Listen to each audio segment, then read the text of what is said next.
Live on tape, Work in Progress, a World at Work podcast about work, life, and everything in between. With award-winning radio host Tom Alexander and WorkSpan's Not Safe for Work columnist Charles Epstein. Here are your hosts, Tom and Charles. Welcome to Work in Progress. My name is Tom Alexander, and as always, I'm joined by my good friend and partner, the esteemed Charles Epstein. Thank you so much. I'm tickled, but not that tickled, thankfully. I think it's safe to say that today's pod will be an adventure, Tom. It always is, isn't it? Actually, you know what? I misspoke. I meant it will be about adventure. Our guests, or two guests, are going to be talking about escape rooms and travel, respectively, and how to bring both into a corporate setting. So today's pod has an adventure theme. But you know, I was thinking, yes, a trip or something like an escape room is a great way to hit the reset button to get outside of your comfort zone, do something different, and come back to your routine a little bit refreshed. But surely there are ways of doing that or giving your routine a little bit of a kick in the pants without having to go to Florence or putting yourself through an escape room. I have certain ways of escaping. I wouldn't say that I do transcendental meditation per se, because I haven't had the official transcendental training. Part of it. Oh, yeah, right. But I will just relax and kind of go into I'll take a little mental vacation sometimes. And as you know, I'm a musician, so sometimes just sitting at the piano and improvising will just take me to a good place. But yeah, I mean, so I have those kinds of things. Maybe hop in the pool for a little bit and pretend I'm somewhere other than I'm not. Sure. Or that I am, I should say. Yes. I don't know. I just have fun. Yes, always with an umbrella drink. I think that yes, that adds to the illusion. So good job. Yeah, I do little things like that. I think both of us are sort of fortunate in the sense that what we do in a given day doesn't really necessarily follow a routine. We may have a routine. So, for instance, my clients range from wellness to IT companies.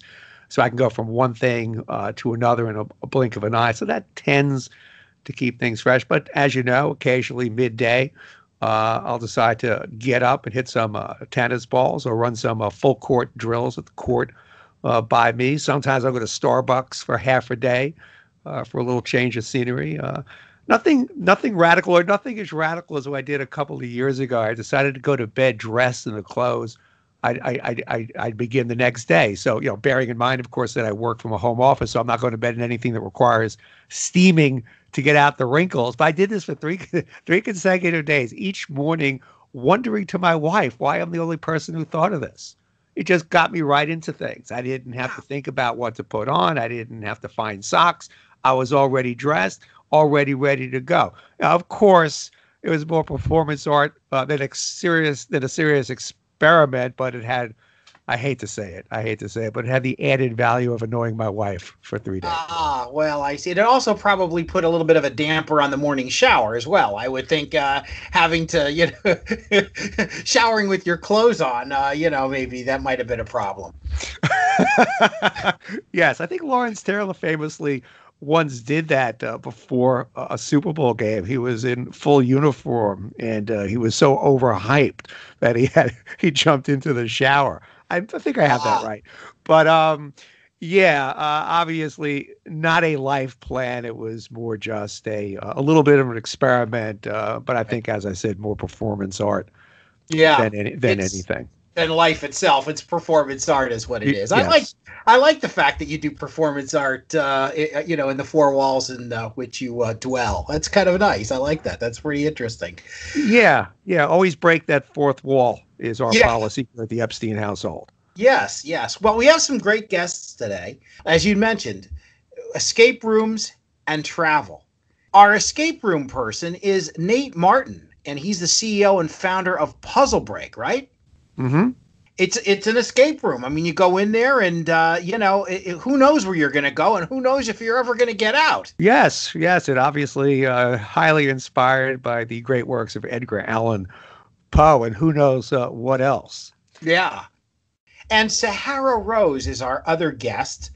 and she has a really, really interesting gig. It's not just a travel agency, is it? No, it's not. No, it's not. It's supporting you in making sure that your travel is everything it's supposed to be and what it's cracked up to be. As we know, it's not always the case.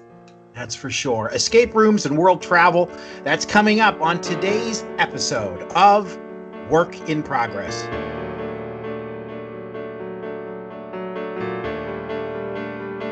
Work in Progress will return after these words.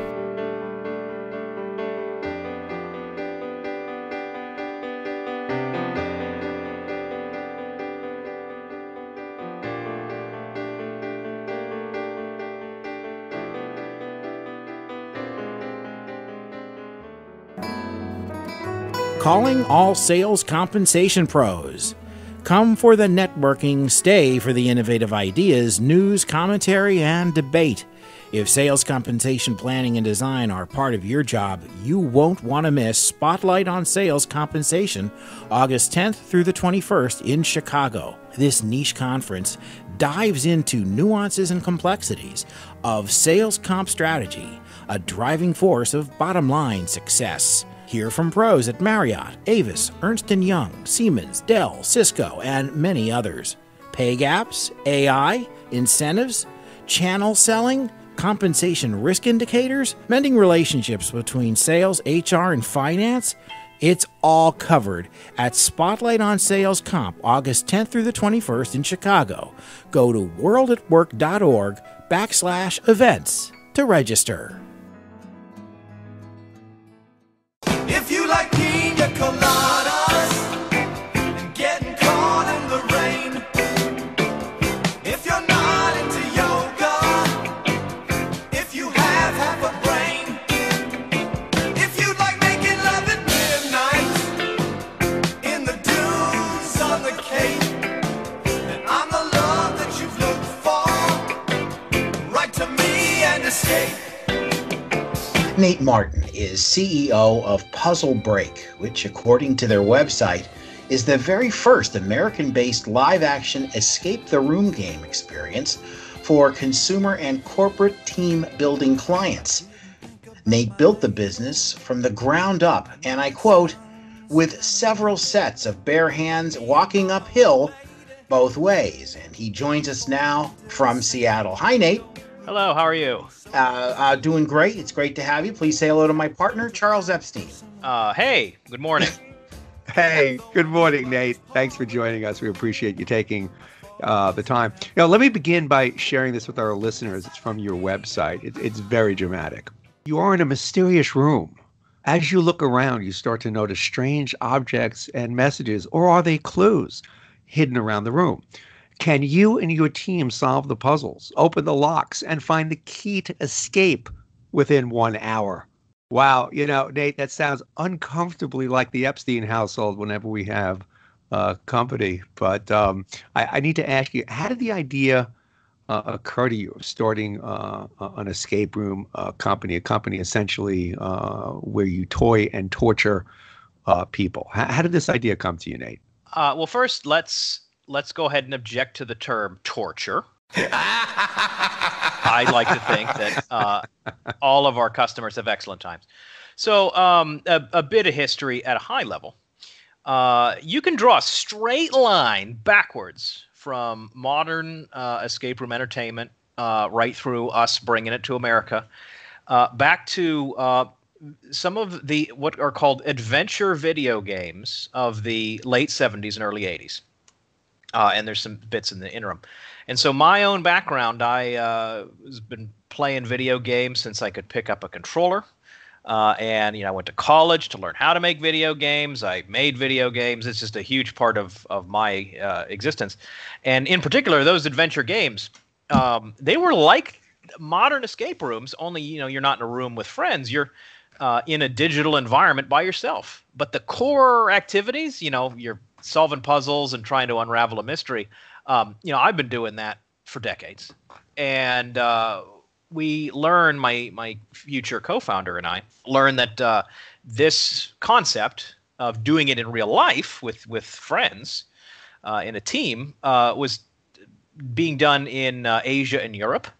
And we thought, oh my God, well, this is a no-brainer. We absolutely, or somebody should bring this to the United States. It would go super well in Seattle. And then about 1 second later, we thought, well, let's us try and do it. And one thing led to another, and here we are today. It's so funny you jumped to that because we were going to ask you. Your background is obviously in computer science, more specifically in interactive real-time simulation. So it seemed that the puzzle rooms are interactive, real-time without the simulation part, or that's what I would think. So I was going to ask you, are there elements from your computer simulation work that carried over into these puzzle break experiences? But clearly that's the case. In creating these things there's not quite like anything else. It's kind of like making video games. It's kind of like making movies. It's kind of like writing books. Kind of like painting pictures. But there's elements of everything creative that I've ever done, kind of in everything that we do. And I'll add, it is totally a simulation. Because, when you're in my room, you're not actually, in a Victorian office, or you're not actually in a Etruscan temple. We have to create these environments, and they are simulated. They're just simulated in real life as opposed to digitally. Reel off a couple names here. The Eventide Departure, Escape the Lost Temple, Escape from 20,000 Leagues. Now, these are some of the very dramatic scenarios that you've created. Describe for our listeners, Nate, how these work. There's a million different ways. I am happy to answer that question. Yeah, so from the player perspective, our experiences, they share commonalities of you generally have an hour to complete your final objective. And between the start of the game and completing that final objective, there's a lot of stuff you got to do in the interim. So we go through the introduction, here's the rules. Please don't, eat anything. Don't, basic things. And then they get into the game, and then there's a story that we've created against whatever theme we're talking about. And that story, we kind of begin it at the beginning of, hey, here's your introduction, here's who you are, and here's kind of the situation. And then we like to tell the story throughout the experience. As players, they get in the room, a big common thing in not just our escape rooms, but any of these in the world, you don't really know what you're doing when you get in there. There's not like a list of, okay, guys, we got to solve these, got to do this, and we got to do this, and we got to do this. The journey is the adventure, as it were. You got to figure out what you got to figure out. So in the case of, I'll use the Eventide Departure as maybe a better example to illustrate this. Uh-huh. You begin in kind of an antechamber, kind of the foyer of this Victorian mansion, and there's the door you came in, which is actually unlocked the whole time. The objective is you got to find a different way out of this space. And so there's another door in the space, and that's locked, and there's no obvious way to unlock that door. There's no handle, there's no keyhole. It's just a locked door. And so they get in the room, and there's a note, and the note contains kind of the first hints of the story, as well as the first activity that the players got to do. And I won't spoil it here, but whenever players complete that first activity, a maglock disengages, and the spring pops that door open. And they're led into the next chamber, which has all new puzzles and content, and the story continues through the rest of the game. I see you do a lot of corporate events. Is this becoming more of a thing, or has this always been a thing, and we're just becoming a little bit more aware of it? Well, I mean, it wasn't a thing before we started it, but we push really hard. So by way of context, I spent 7 years at Microsoft, and during those 7 years, the volume of team building or morale or professional development events that I got dragged to that were mandatory, it'd knock you down. There was like basically once every 3 days we were doing something. And I was always struck by kind of, with respect, how stupid a lot of this stuff was. Either it wasn't interesting and it was just dry as heck, or, it purported all kinds of, a miracle cure of you're going to be able to work with anybody, and there really wasn't any science behind any of this stuff.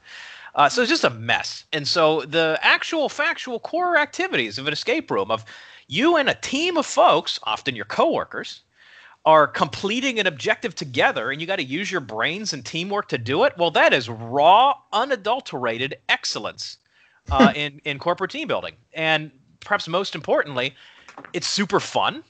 and you get buy-in. I was always the most difficult employee. I don't know if this is already tellable, but like when I would be dragged to these things, I'm not going to get anything from it as an employee unless I, invest some time and energy and buy in. And when the activity's an escape room, and they're playing Puzzle Break, well, this is a super fun thing. You get buy-in, and then you do, it's amazing. It's basically the ultimate team building activity. Yeah, it's certainly a higher level than sack racing and so forth, which may be some people's thing. But by the way, when you first referred to your 7 years at Microsoft, I thought the story was going to take a different turn. You're going to tell us that was in and of itself an escape room, but. No, maybe into the listeners here, Microsoft was a great employer. I have almost nothing negative to say about that time, but boy, the team building activity is not so great. No, understood. It also must be very interesting when you see a different team dynamic develop when people are trying to get out of the escape room or go through this journey where, outside of this environment, it's obviously probably more hierarchical. You have the boss and people assume different roles and different levels of relationships and so on and so forth. But this, I'm assuming, because people are going to be bringing different skills and you either get to the next level or you don't. And certain people may be contributing in ways you might not expect. That must be kind of an interesting on-the-fly dynamic that takes place. Oh, man. You put in 100 different teams into the exact same experience. And yeah, you're going to get 100 different dynamics. Some of the most fun things that we find, generally speaking, some of the smartest folks, we got, many teams come play Puzzle Break. They are all doctors, like fairly senior in their career doctors or lawyers. And more often than not, they bomb. Because, these folks are not used to being kind of stuck and overcoming hurdles and working together. They're kind of titans of their own industries. So that's really hard for them. The most fun thing to watch for sure is when you get a fairly, we'll call it tall organization come in. You got the CEO playing alongside the interns. And, the interns, right up until the game starts, they're super nervous. They got to, impress and perform. And then the moment the game starts, they're bossing the CEO around. Like, all right, get over there. Pick that up. What does that say? And it's amazing. Yeah, that's kind of what I was getting at. That's great. That is great. We're speaking with Nate Martin. He's the CEO of Puzzle Break, and that's the very first American-based live-action escape the room game experience for consumer and corporate team building clients, and something I'm up until today pretty unfamiliar with. But I will tell you this, Nate, as a member of a jazz fusion trio, I've been told that some of our gigs are hard to escape, but that's because people usually have to sit for a 2-drink minimum. At least that's what I'm hearing. What is your toughest escape room to break out of, and why? And has anyone, I should say, ever had to cry uncle or take a team member hostage in order to be let out? Oh, that's extreme. Man, so our games are, I should say, when we started in 2013, we were the only one in the country. So, there was nobody to compare us to. And now there's thousands, literally thousands of escape rooms in the United States. You get all sorts of games, easy ones, hard ones, big ones, small ones, cinematic, puzzle driven, everything under the sun. Our own games, we got our own little flavor. They skew a little hard. We like a challenge. And I'd say our hardest game, probably only maybe 1 or 2 out of 8 or 9 teams actually complete all the content. That's a tough pill to swallow for a lot of folks, but we much prefer whenever folks really, really flex their mental muscles as opposed to getting out really, really fast. I played a game one time with some really experienced people, and we broke out in 17 minutes of a 60-minute escape room, and boy, was that disappointing. So I rather like it whenever it gets a little bit stressful, a little bit sweaty, a little bit, oh my God, are we going to get out of this? That really adds to the excitement for me. Yeah, that's extreme puzzle breaking. What's the most people who've ever participated in a single event? So I got 2 answers to this. It's very carefully designed because it's really easy to do this wrong. Our largest kind of physical escape room, we get up to about 15 people in there. And that's really, really challenging to make a game that you got 15 people engaged for the full hour. But a big thing throughout our history is we would routinely get like, hey, that sounds awesome. We won't play Puzzle Break. Can we bring our 100-person offsite to play? And the answer is no. Like, no one has ever created a individual escape room that can handle 100 people. So what we have done is we built a couple of experiences that we take to places, and they're not, 4 walls and a door escape a room, but there's the core activity of, working in teams, solving puzzles, finding clues, and unraveling a mystery. It's just we're doing 10, 20, 50, 100 teams all at the same time, all in one great big space. So to answer your question, the largest thing we've put on is probably a couple of 1,000 people at once, all playing the same game, and it was really amazing. Yeah, I'm assuming you're always dreaming up new ways or new puzzle games. So is there anything that you feel you can share with us, anything that's on the horizon that you're developing? Oh my God! So it's a constant struggle of we have so many incredible, exciting things we want to do, but you have to be able to live in the real world. And there's so many cool pieces of technology that we really want to lean into, but if it's going to break every week, you can't do it. Or if it's going to cost $3 million and I can only charge $30 a ticket, you can't do it. So we got our wish list, which would mirror any Hollywood movie experience you're going to see. But in practical terms, we're really, really excited about some augmented reality stuff. And we've done a little bit of this, but whenever stuff like the Microsoft HoloLens, we've done a puzzle with in our World's Fair room. But when you've got a real life set piece that has some really cool digital and cinematic elements that kind of mysteriously and magically appear, it's breathtaking, it's unforgettable, and it's definitely something that we're going to be doing more of. Oh, wow. We may need to put you together with another guest, Wendy Cook. She's with Trademark Productions out in San Francisco, and they do all of these experiential marketing events for all these big companies. And the two principals come out of the George Lucas shop. What is that? Industrial Light and Magic. Industrial Light and ILM. Magic. Yeah. So there's huge. I'd say if we hop in a time machine and we're 5 years in the future, there's going to be operations that are indistinguishable from, I guess, both. There'll be escape rooms that got a bunch of those people and a bunch of those operations that have escape rooms and other kind of immersive installations for sure. Yeah. By the way, have you ever entertained the possibility of, instead of a breakout room or an escape room, a break-in room where you have to go through all kinds of hoops to steal a priceless diamond? Oh my God, of course, or a business plan. Yeah. or just bearer bonds. Yeah, no. Who doesn't love a good heist, right? Yeah. Like you can build an escape room as kind of the back half of a heist. If you've committed the crime, now you got to get out. But I do really like, and we do this already, of like you got to get into the thing and deactivate the lasers, and it's a really kind of shared experience that everyone who's ever watched a television show can get behind.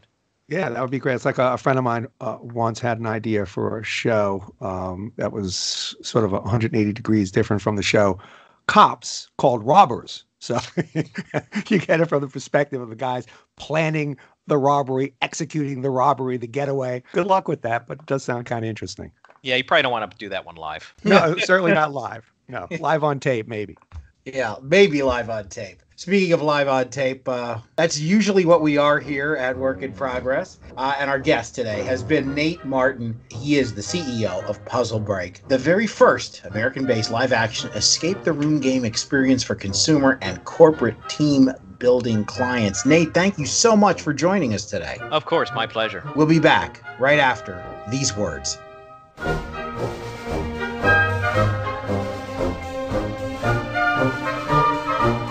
This is Work in Progress.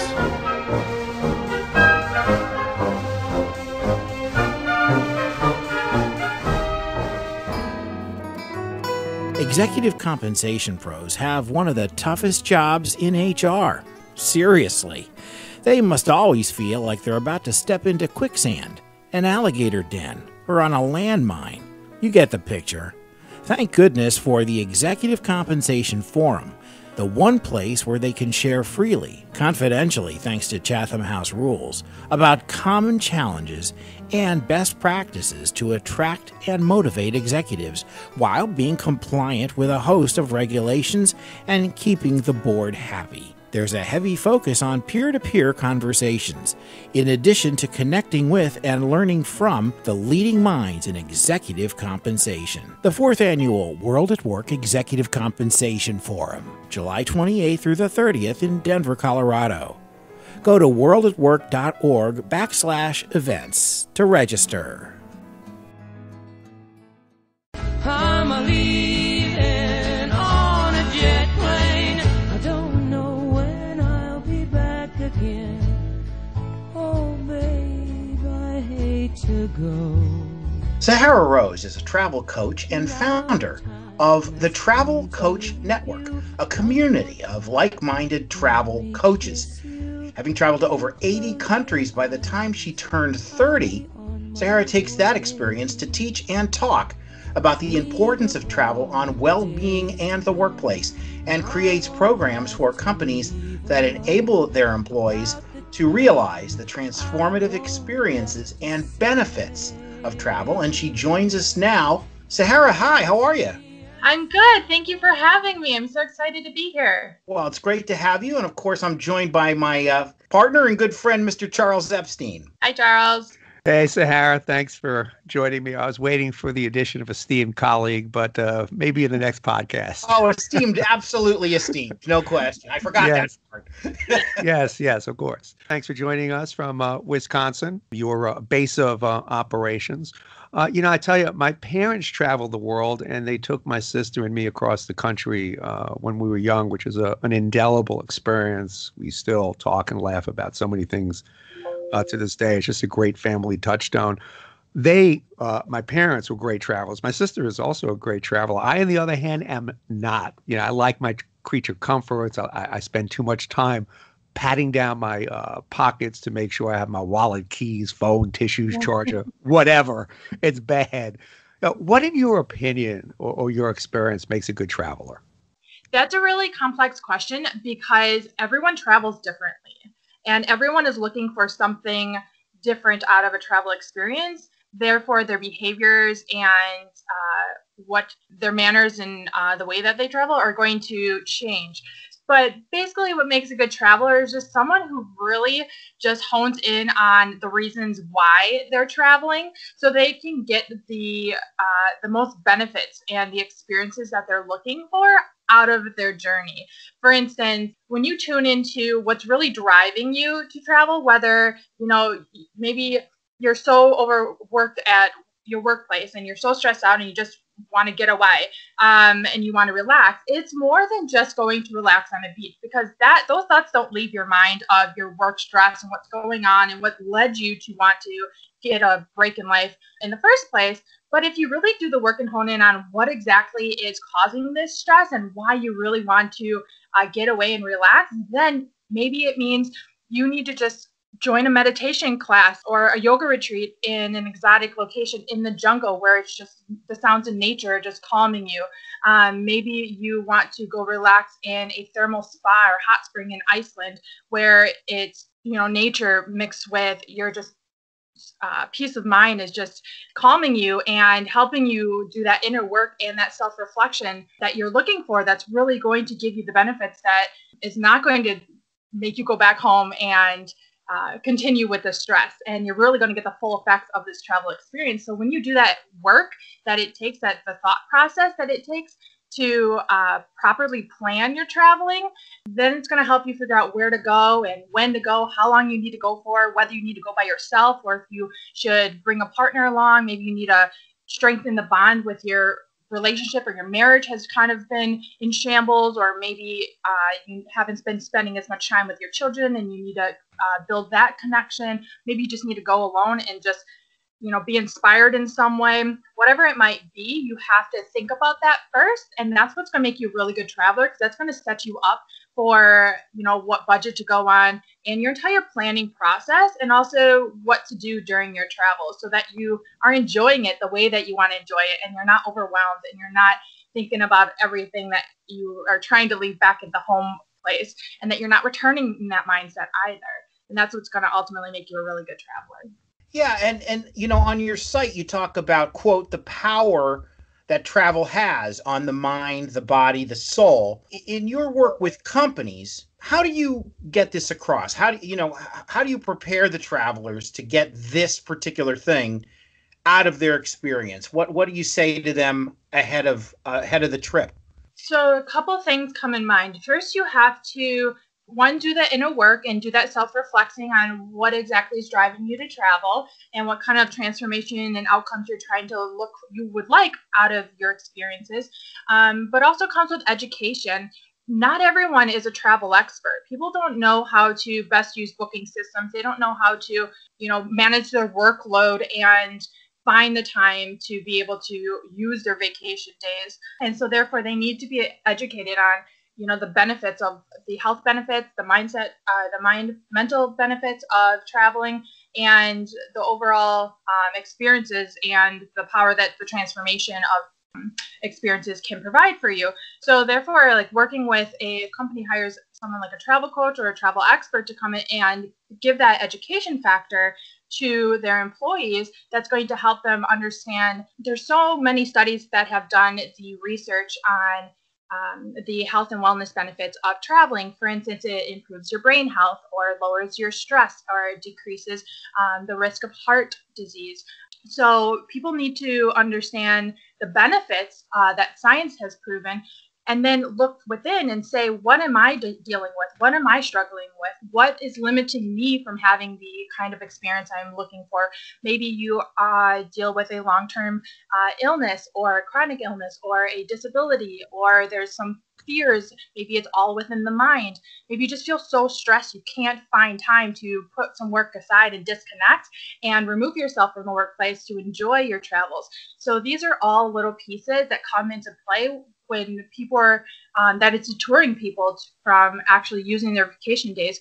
And so this is something that a lot of companies can integrate into their corporate wellness programs, is the education factor, and then have a travel expert, a travel coach, provide the guidance for people to use that information to apply it to themselves as an individual. I'm curious, how many companies do you work with, have you worked with? What's their reception to this program?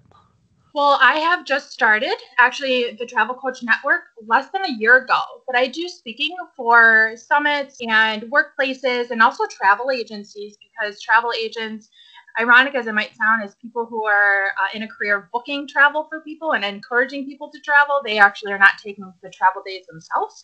Just doing speaking and spreading the awareness of the power of travel is my mission currently.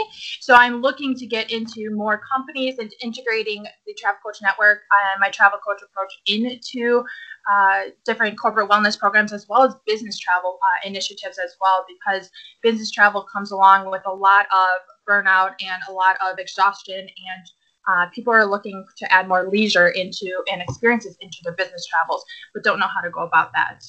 Yeah, that makes a lot of sense. I mean, you have these wellness, financial wellness programs and so forth. So what you're talking about makes a lot of sense. I think that there are a number of companies out there who would be interested to hear more about this. Yeah, corporate wellness industry and the corporate wellness programs is a billion dollar industry. It's 80 billion within the US and estimated to be about 40 billion worldwide.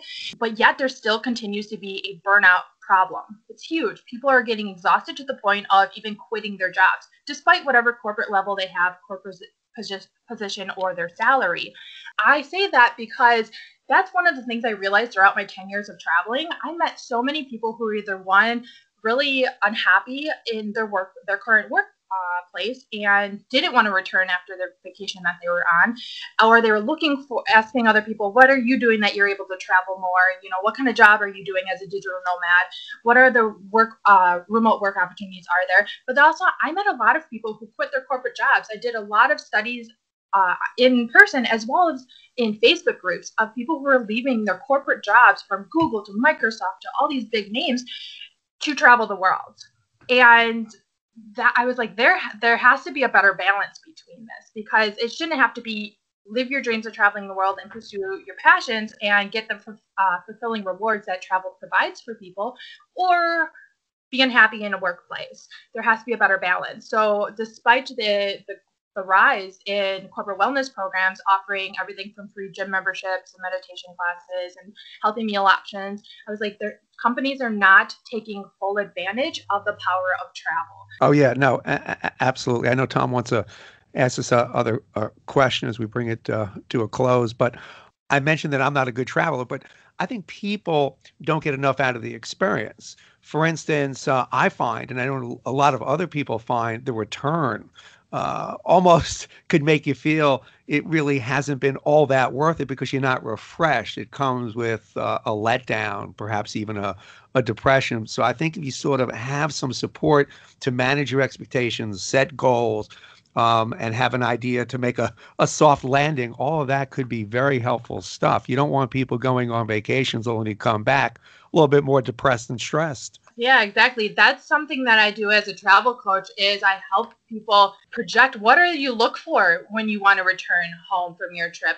What kind of outcome and result are you looking to have? Therefore, that's going to help you decide everything in the planning process and what kind of experiences to have during your travels and how to make the most out of them so that these results that you desire upon return they're there. You can balance your work life a little bit better. And as a travel coach, I empower people and teach them how to be able to take control of travel into their own hands so that they have they're more involved in their travel planning and they know how to find the best deals on their own budget, or they know how to tune within and associate and apply what they're actually looking for and struggling with to decide on where to go in the world. Should I go to a place that has healing properties or someplace? What am I looking for? So these are all things that I work with for people to help them become more dependent and more empowered when it comes to traveling. And that's something that corporations and companies can provide as a resource for their employees so that they feel less of the anxiety of, oh gosh, I only get to travel 1 week of the year, and I only had that I already had that vacation, and now I'm doomed for the rest of the year. And give them this power and this ability to be able to have this adventure, pursue travel, and still use those benefits to boost their creativity and their productivity within the workplace, ultimately providing an overall success in the workplace, in the company. We're speaking with Sahara Rose. She's a travel coach and the founder of the Travel Coach Network, a community of like-minded travel coaches. Sahara, I also saw on your website that you state that people are placing more value on travel opportunities when choosing a job, more so even than salary. Is this a millennial gig economy thing where people want the flexibility to work and to live anywhere? What's really behind it? What's driving it? Because it seems like a new trend. Yeah, that's exactly what people are labeling it as, like a millennial trend, that just millennials have this desire to travel the world and looking for jobs that allow them to do that. But throughout my years of traveling and my studies that I've conducted myself, that is not the case. People of all ages are looking for more opportunities to have a lifestyle that's more freedom-based.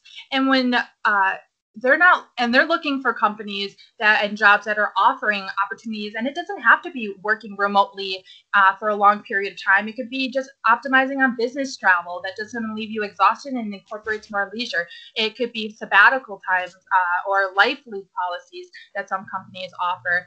It could be just volunteer opportunities abroad for just a few days and how to go about having those kind of experiences. People ultimately, travel can become in so many different ways, and people of all ages want travel. Travelers age 50 over are looking to have more of this lifestyle, this adventure, because the power of travel that it has on people's minds is attracting so many different ages of people to want more and more of it. I have one last question, Sahara.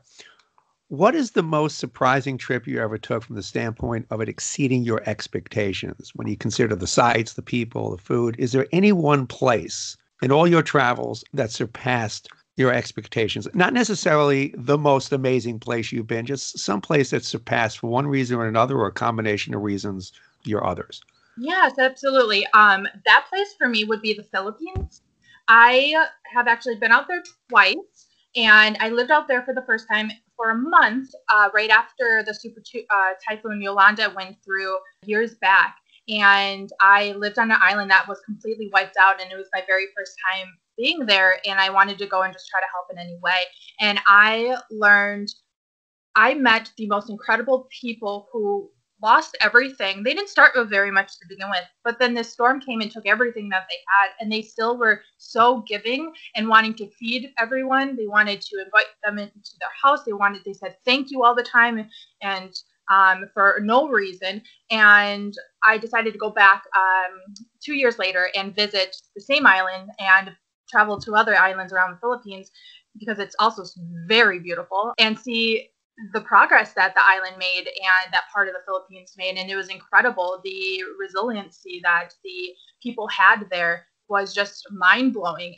They're so generous. They're so genuine as well. But also the Philippines is just beautiful. I'm a water person, and I like just pristine beaches and crystal water that just inspire you in so many different ways. So the Philippines is one place that completely exceeded my expectations, because a lot of people like to label countries and put them into categories or make them seem what they hear might be a scary place to go or whatnot. But until you're there and you experience things hands-on, it really changes the way that you see the world and the way that you see people. And the Philippines is one of those inspirational places for me. Oh, that's really interesting. I'm glad I asked the question. It appears that you favor water-based cultures. Is that a fair statement? Yeah, well, I'm an Aquarius, so that might be part of it. And there's just something really calming about the water for me. But studies have shown that beaches have healing properties to them, from everything of breathing in the salty air to helping your respiratory system, and just giving you the sand underneath your feet just calms your senses. So that all adds to one of the reasons why I really love going to water-based places, whether it's a lake or an ocean or even a river that's beautiful. Very interesting area of expertise. Travel. We've seen travel books forever, right? But what you're taking it to the next level, a sort of 2.0 sort of approach to world travel, and it's been very interesting. We really appreciate your time today, Sahara. Thank you. I appreciate you so much for having me on here. I am so excited, and I thank you so much. Thank you. And our guest today has been Sahara Rose. She's the travel coach and founder of the Travel Coach Network, a community of like-minded travel coaches. And she spoke to us today from Wisconsin. We'll be back right after these words. On a jet plane, I don't know when I'll be back again. Oh, babe, I hate to go.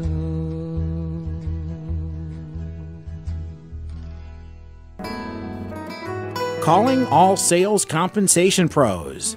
Come for the networking, stay for the innovative ideas, news, commentary, and debate.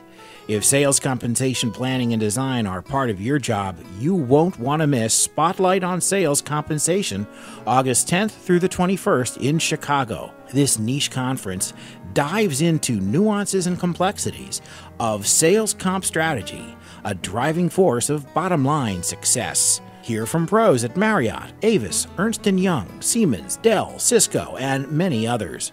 Pay gaps, AI, incentives, channel selling, compensation risk indicators, mending relationships between sales, HR, and finance. It's all covered at Spotlight on Sales Comp, August 10th through the 21st in Chicago. Go to worldatwork.org/events to register.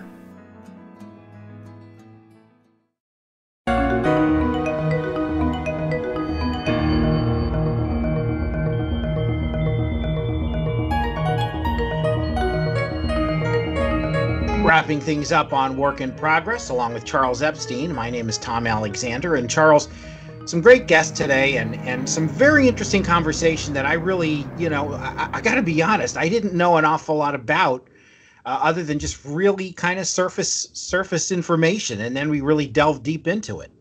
Yes, we had a guest on, as you remember, Susan Brown from Siemens, I Oh, believe. yeah.